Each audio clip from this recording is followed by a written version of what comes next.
Goofy Historians is the funnest place to learn about history. Or is it the funniest? Welcome, everybody. This is a humorous history podcast, and we are known worldwide as the Goofy Historians. All right, well, maybe not worldwide, but in India, I think. Today, we are going to begin, for real this time. Our last video was kind of a rambling introduction, but we're going to begin our story of the Norman conquest of England. And in this video, we will examine the half century before 1066. This was a tumultuous time on both sides of the channel. We're going to definitely take a look at some of the characters and dissect their personality traits and share some of the stories about the notable characters. Specifically, we're going to talk about Queen Emma Everready, and both of her husbands, Ethelred the Unready and Canute the Amazingly Ready. And we're gonna that's interesting because Emma was Queen of England twice. Everybody knows that Eleanor of Aquitaine was Queen of England twice, but Emma did it like centuries before Eleanor.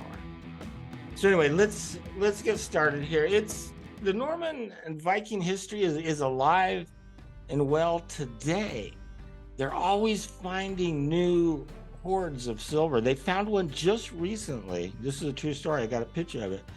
And it was a hoard that is thought to be from Canute's dad, the guy who invented wireless communication, Mr. Bluetooth. So maybe I can find a picture. That was his grandfather. That was Canute's grandfather was Bluetooth? That's so funny because... Yeah.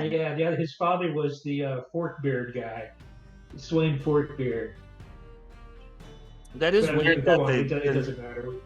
It is funny that that name stuck through all these. There's so much prevalence now from Viking lore. Anyway, so Emma was Queen of Normandy, Queen of England twice. God, let's see if I can say that again. Anyway, she was born in 984 and died in 1052 at 68 years old. Now, she was so great that she wrote a book about herself. What's it called? It's called Encomium Emmae. Do you have a copy of that, Joseph? Emma. That's Latin for in praise of Emma. She wasn't shy. Yeah, and actually, I mean, she had it commissioned. But actually, I mean, she wrote it. You can tell. I mean, it's just in praise of Emma. She wasn't shy, and she was very fond of herself. She was like the greatest queen England ever had, and I don't think they appreciate it. And also, you got to remember, she wasn't only Queen of England. She was Queen of Denmark, she was Queen of Norway, and she was Queen of Sweden. She was Queen of 4 different countries, besides being the Duchess of Normandy. So, I mean, she didn't keep them all going, but she was an amazing woman, yeah. Is it true that she was, in fact, a witch? Yeah, we could get to that. Suppose. Well, that's what the bishop said. I mean, so yeah, when Alfred the Baker, right, beat off Ragnar the Viking, right, the Vikings still owned 3/4 of England, right, but his son Edmund and his son Aethelstan, you know, by the time his grandson, the Anglo-Saxons had reconquered all of England, right? And when it gets to, so he had like 2 really good generations, right? We have beaten out the Vikings. And at the end of it, Aethelstan, they left, right? So there was this guy called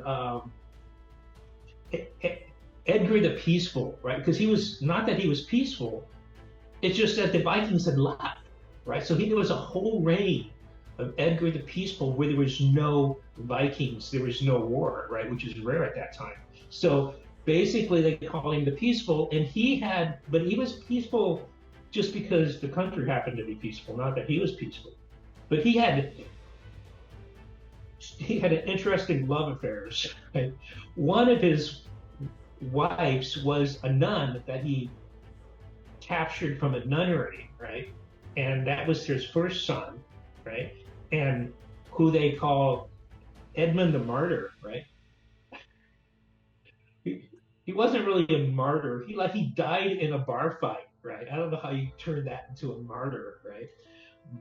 And there was another son who missed his coronation because he fell asleep the night he was partying the night before, and he was with two prostitutes and their mothers, and he missed the coronation, and then he died. So then he had another son called Ethelred the Unready, right? So Ethelred the Unready, his mother, according to the bishops, and it's written down and documented. I don't know if you can believe your primary sources, but apparently she was a witch who could turn herself into a horse, and she used to prance around in the fields, exposing herself to all the other horses. so, so, so Ethelred, right, was so unready because he's so screwed up, right? He's like totally neurotic. His mother's a witch who could turn herself into a horse, right? And she used to always hit him with candlesticks, right? And his brother, the martyr, he just became a martyr just because everybody hated Ethelred so much. And his stepmother was a nun. And apparently they even said his mother killed Edmund the Martyr because she wanted her son to be king, and he so didn't want to be king because he was so unready. He knew he was unready that she used to beat with candlesticks, and so he was neurotic, and he was always afraid of candlesticks for the rest of his life. Well, that would be really difficult. That was the only light they had. Yeah, that's the only light. That's the only light that they had. To be scared of candlesticks in the first millennium was pretty tough. But I got to say that in the half century before the Normans conquested the hell out of England, the territory on both sides of the channel was this never-ending conflict. There was ambitious nobles who were either avenging previous battles or they were fighting for the crown that they thought belonged to them. The entire period was like this murderous 10th century reality TV show full of nutty characters and great nicknames. It's like the real Normans of 1066. Because if you just take out all the drama and put it into 50 years, it's all right there. It's insane. We have to show a family tree of how this all went down on both sides of the channel. Yeah. We can put that in. It's amazing how, because it's basically England between the Vikings and the English, and then Denmark's, Norway, the Scandinavians, and then France, which was a combination of Norman France and Parisian France, and they all somehow ended up in England, and then which originally got to the 100 Years' War, where the English were fighting the French, right? Because there was so much convolution going on. But yeah, so to get back to Ethelred the Unready, so it was really dire times. The only people who had any sense of humor were the chroniclers who thought these names up, right? I mean, it was pretty funny, Ethelred the Unready. But he married somebody. Right. So as soon as he became king, he was unready, and the Vikings decided to show up again, right? They were gone for all of Edgar's reign. Ethelred shows up, and the Vikings goes, well, let's go back, right? So there was this guy called Thor the Giant or something comes, and he's wreaking havoc on him, and then Ethelred gets all pissed off at him, and so the Danes, the original Vikings that came from the first wave, right? They've all settled down. They don't build ships anymore. If they ever knew how to build ships, right? They're like farmers and stuff. They become part of the English country. They become English, right? But he goes and kills them, right? Because he's pissed at Thor the Giant or something, Thor the Big. He kills all these things, which of course really pisses off the Danes, right? And that's when because I think this guy called Forkbeard, Swain Forkbeard, whose father was Bluetooth, right? Oh, he's funny because this is a funny story. I got to say this one because he converts to Christianity, right? And because a monk was trying to preach to him, saying he's praying to God, praying to demons, right? So he makes this priest hold hot bars and walk across coals or something. And he does, and he's not burnt, right? It's like a miracle. So Swain Forkbeard goes, that's too fucking. I mean, that's too cool. That's just way too cool. I'm going with Jesus, right? So he converts to Jesus, Christianity, just on that alone. So he doesn't know the nuances of Christianity, right? And they baptize him, and he says, "This is so cool. I love this Christianity stuff." So he digs up his father with Bluetooth, right? And no, Bluetooth digs up his father and converts him to Christianity and baptizes his dead father. So there you go. Well, that's the way to do it. You gotta be thorough. You gotta be thorough. So well, you know that's a great story. He dragged his poor father. He dragged his poor father out of Valhalla, right? He's like partying in Valhalla, and all of a sudden, his poor father is in church being baptized, and he's being washed away. So, but you know what? I want to say something. I want to say something about that real quick. So I heard that story too, and the hot coals and the holding the hot iron. That's a great parlor trick, and it worked beautifully. But you know what? There's still people that can do that today. There are firewalkers that can walk across hot coals, and not get burned. And you know that's an amazing way to convert people. Just like our God is magical. Yeah, go ahead. A magical God. Yeah, let's see Thor do that. But the fact that Ethelred the Unready was killing these Danes in England who have been there, settled there, they've been there for 100 years. And apparently, Swain's sister was there visiting relatives, and she got killed. So, this is where it all happens, because Forkbeard gets pissed, Christianity or not. He goes over there and he wreaks havoc on the English, right? And at this time, Ethelred had married a previous woman, and he had like 6 kids already, right? And she had died. And all of a sudden, all these Vikings are taking over his country again. So he says what he needs to do is to get another Viking on his side, right? So he goes down to Normandy, which is like Vikings that can speak French. And Ethelred can speak French. So he goes down and marries like a 12-year-old girl, which is Emma, and brings who is the aunt of William the Conqueror. This is where it all gets tied in, right?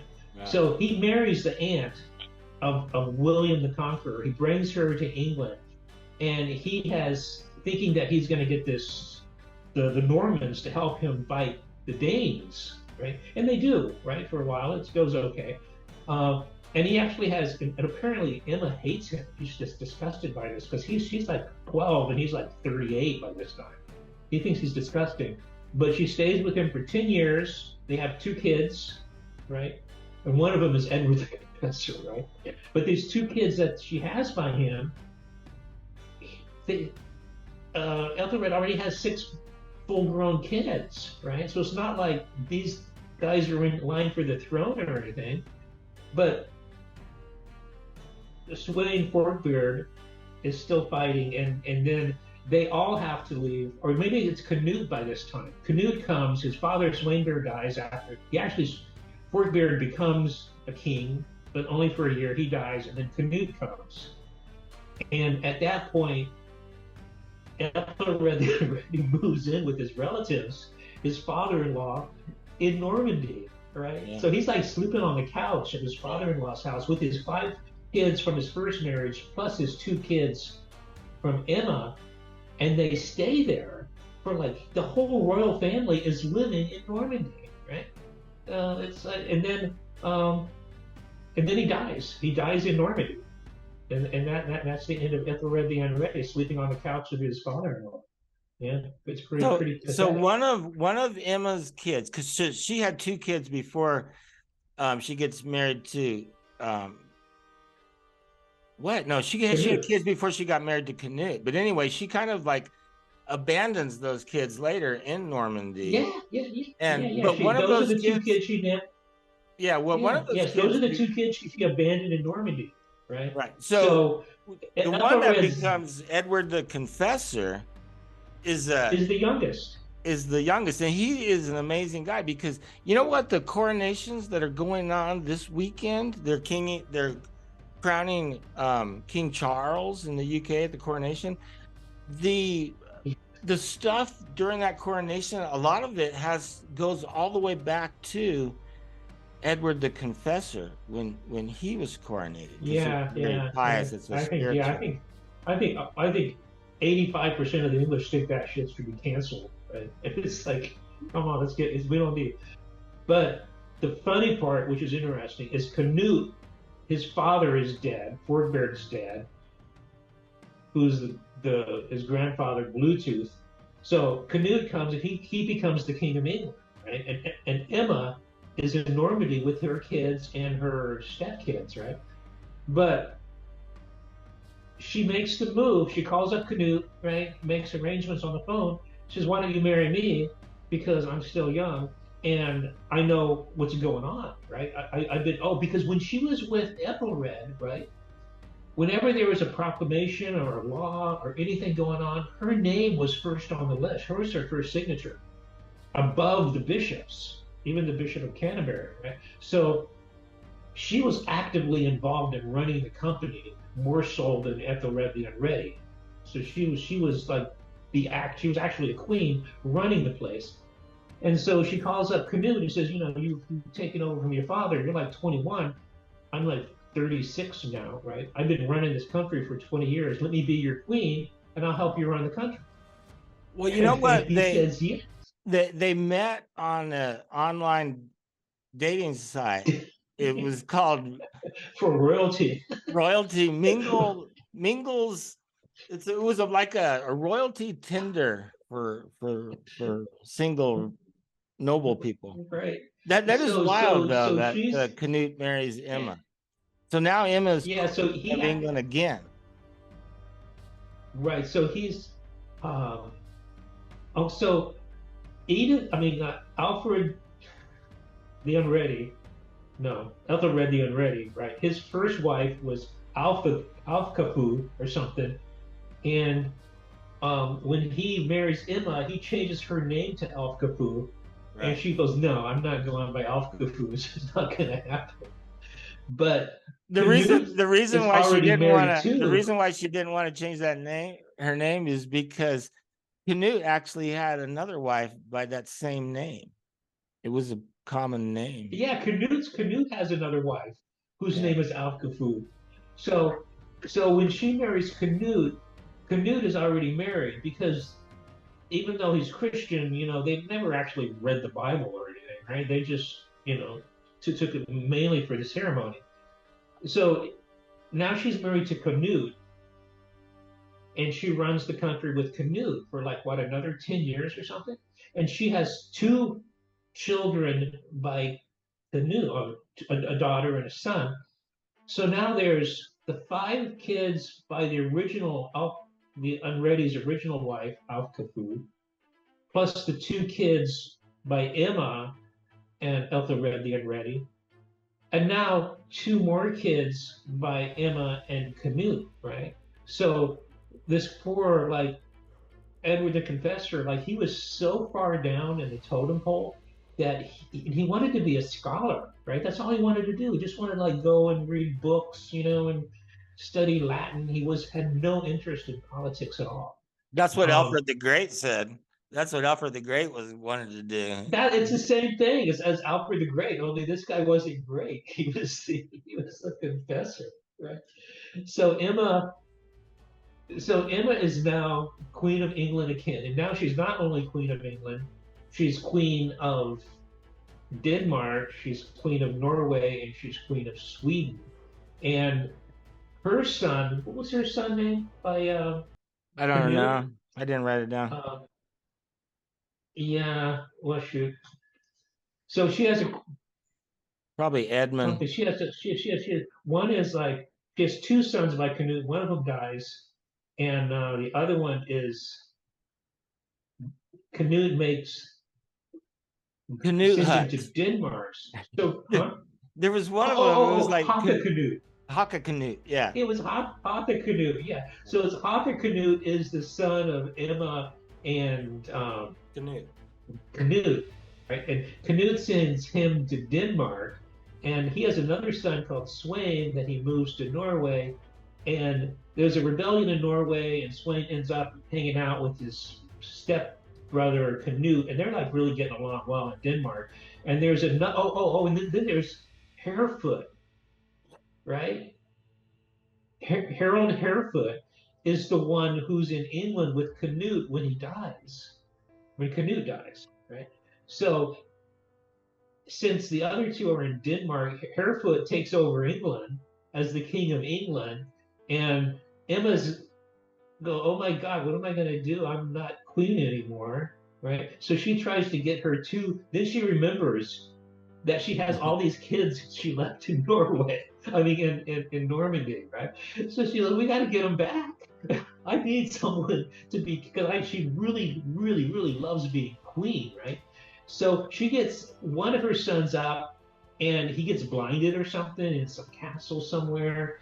But then the other one's in Constantinople or someplace. Harefoot ends up getting killed, and then the other Arthur Canute comes. He becomes king, right? So now Arthur Canute is king of England, and Emma's back in power, right? She's back. She's running things again because Arthur Canute doesn't know what to do. And Arthur Canute goes, but he has no kid. He's just hanging out and partying. Just like the third generation of kings that have no heirs, right? And so he says, well, Emma says, let's go get Edward the Confessor. Let's go get Edward and they go down to Edward, and they said, you can come up and live with Arthur Canute in England and be ready to be heir of the throne. And Edward the Confessor is going, well, no, I'm not going to do it. I'm like, you can't do this to me now. Because by this time, all of his other sons from his first wife are gone. Ironside, who was like a sub-king for a while, and all the other, they're all gone. One was blinded and he died. So all that's left of Ethelred the Unready is this poor dude, Edward the Confessor, right? And so at that point, Arthur Canute dies because he's partying too much, and then Edward the Confessor shows up, and he's like 38, right? He's been in Normandy for 37 years. He doesn't speak English, he just knows Latin and French, and Emma goes, well, you're king, but don't worry about it. I'm going to run things, right? And he goes, no, you're not. You like abandoned me, right, for 35 years in Normandy. And he sent her off to a nunnery, and he was going to run the country by himself, but it turned out he didn't know how to run a country, right? All he wanted to do is pray and go to the confessional and diddle around in the confessional and make confessions of people. He was a very holy person, so he didn't know how to run a country like England. He was there was this guy called, didn't he become a saint? Or am I getting? Well, yeah, it was pretty easy to become a saint back then. Yeah, and I think he didn't have to do a miracle. I know. I think he had to do a miracle. Yeah, you have to do a miracle, but then the one. I guess becoming king. Even Bluetooth, I think, became a saint. Saints was dime a dozen back then. I think he just had to pay enough money, and people go, "Oh my God, my headache's gone." Well, the thing is, Edward the Confessor's chances of becoming king was a miracle in itself. That was a miracle because no one thought, well, things were pretty rough because he had so many people ahead of him on the line, but he ended up but it was the Godwinson who actually ran the place. And Godwinson wasn't in the royal line, but he got Edward the Confessor to marry his daughter. So it was Harold, Godwin's son, that married the daughter of Edward the Confessor, even though they didn't have any kids. And apparently it was never even consummated. But because of that, that was Harold's connection to the throne. So when Edward the Confessor died, Harold, Godwin's son, whose daughter married the Confessor, he says, well, I'm king because I have this connection. But the other connection was William the Conqueror, because he was the uncle of Emma, right? So that gives him a connection to the throne. And the other one was Sweyn. He didn't have any kids, and there was a ruler in Norway who he was friends with, who grew up with, boarding school with or something. And he said, look, neither of us have kids, right? Whoever dies first, the other one will inherit everything, right? So when he went to England and he died, the king of Norway goes, well, I'm claiming I got that bid on England. So that was Harold. So he has a claim on England from this little side contract. And then there's Harold Godwinson, and there's William the Conqueror. And those are the three people who come to blows on 1066. That's a brilliant. We should end it. That's a brilliant summary. So those three characters, in a way, they all had legitimate rights to the throne. I think that William's was just as strong as the Herald from Wessex, as opposed to the Herald from Scandinavia. But you know what I was wondering? The only thing about the Harold Godwinson, he was actually running the country though for like 20 years. Yeah. I mean, he was Edgar the Confessor didn't do anything. So Harold, at least through his tie to his daughter, was actually running the place. So, I think he should have given that the. And he was like the Godwinsons were like the Rockefellers for about 4 or 5 generations. They just had more money than anybody, all the way up until the Norman invasion. So really, the conquest, before the conquest, and I really think that's a good place to start, to stop actually, because next time we can actually talk about the battle, because all the stuff that I really want to talk about, the tapestry, the change of the language, all of that happens after 1066. So my only question for the end of this podcast is, the timing was a little too perfect. I'm wondering if, because what happened was Harold from Wessex gets crowned king, and William the Conqueror is like, no, you don't. And then before William has time to launch his invasion, Harold from Scandinavia launches his invasion. It was like such perfect timing for William, because it turns out that, Harold had to go all the way to northern England to go fight the other Harold. So he was too exhausted to fight William. So maybe that's, maybe he had spies. I'm sure that spies all over. But we can talk about the strategy of that. Maybe he would have been better to let William the Conqueror take southern England, and then, like they always do, Wessex, right? Yeah. We'll divide it between Wessex and northern England, and then we'll figure that out later. Because when he went and tried to fight, it was right after fighting Harold at the Melvian Bridge or wherever that is. It was, and he could get his force down there, but he didn't have all of his force. He didn't have any archers, right? His whole force didn't get down there, so it was a one-sided thing. But William won, and then, the whole point of that existential event, right? If Harold from Norway won, England would have been part of Scandinavia there, right? We would have all been speaking Norwegian or, Swedish, a Nordic language. Or if Harold had won, it would have been England on its own. But with William winning 1066, we become we, England becomes part of Europe, right? It becomes part of, we get the 100 Years' War, you get, England, France, and Germany. It becomes focused on that, south, west, instead of, east and north to Norway. So it was a pretty good, difference. Well, I think that there's a lot to say, what happened after the Norman conquest. But the great thing that I think we'll talk about more in the next video probably is that English now has 240,000 words for us to play with. That's not including all the words that Shakespeare freaking made up centuries later. So in comparison, Spanish has 140,000 words.